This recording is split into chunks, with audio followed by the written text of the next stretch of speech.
sahabat KPMH, apa kabar? Kembali bersama saya Raudah dalam program Trending Case bersama KPMH, Komite Pemberantasan Mafia Hukum.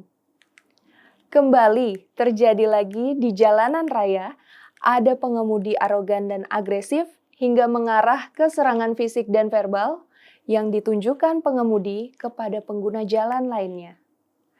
Pemicu pengemudi agresif biasanya berhubungan dengan kekuasaan, dimensi kendaraan yang lebih besar, atau kendaraan yang dikemudikan lebih mahal dan mewah.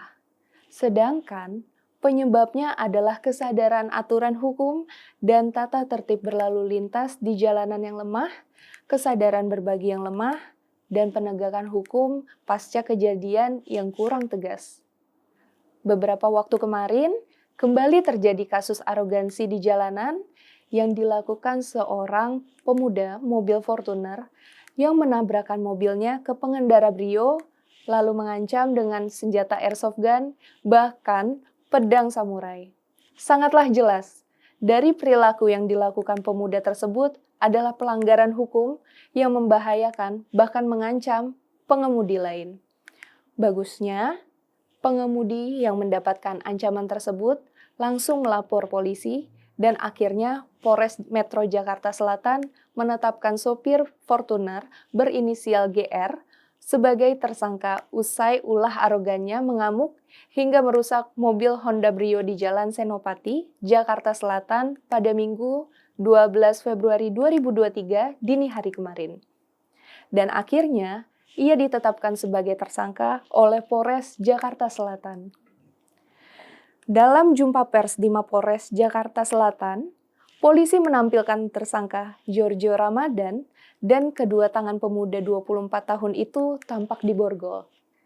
Tampang sangar, sebagaimana waktu mengamuk di jalanan, tidak terlihat lagi.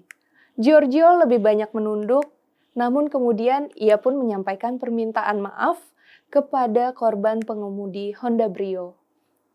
Perbuatan yang dilakukan oleh tersangka adalah dengan pasal pidana 406 KUHP, yaitu perusakan terhadap barang dan perbuatan ancaman kekerasan yang dilakukan oleh tersangka terhadap orang sebagaimana diatur di dalam pasal 335 ayat 1 KUHP dengan ancaman hukuman 5 tahun. Kedua pasal yang menjerat tersangka GR itu berdasarkan pada penemuan barang bukti senjata airsoft gun dan juga pedang anggar yang berhasil diamankan oleh pihak kepolisian. Kami, sebagai Komite Pemberantasan Mafia Hukum, sangat mengapresiasi penegak hukum yang dalam hal ini bertindak tepat. Namun, tindakan penegak hukum juga harus cepat dan tidak menunggu viral terlebih dahulu, lalu pelaku baru diproses. Dan kasus-kasus seperti ini juga jangan hanya berhenti penetapan tersangka saja, tapi harus diusut dan dibuktikan bahwa tersangka ini bersalah dan mendapatkan hukuman yang setimpal dengan perilaku yang mengancam pengendara lain. Jika penegak hukum bisa terus bergerak cepat dari laporan-laporan pelanggaran yang terjadi di jalan raya yang membahayakan pengendara lain, dengan begitu kami yakin tidak ada lagi sikap arogansi di jalan raya yang sampai mengancam dengan senjata api atau senjata tajam seperti kasus-kasus seperti ini. Dan menurut hemat kami, tindakan arogan atau agresif pengguna kendaraan di jalan raya lebih baik dihindari karena ujungnya hanya merugikan kedua belah pihak yang terlibat. Menanggapi perilaku agresif pengemudi di jalan seperti menyulut api yang bisa saja jadi makin besar dan merepotkan. Cekcok berujung kerusakan atau kekerasan dianggap tidak ada gunanya karena cuma akan merugikan pihak yang terlibat dan berisiko keselamatan dan berujung dengan hukuman.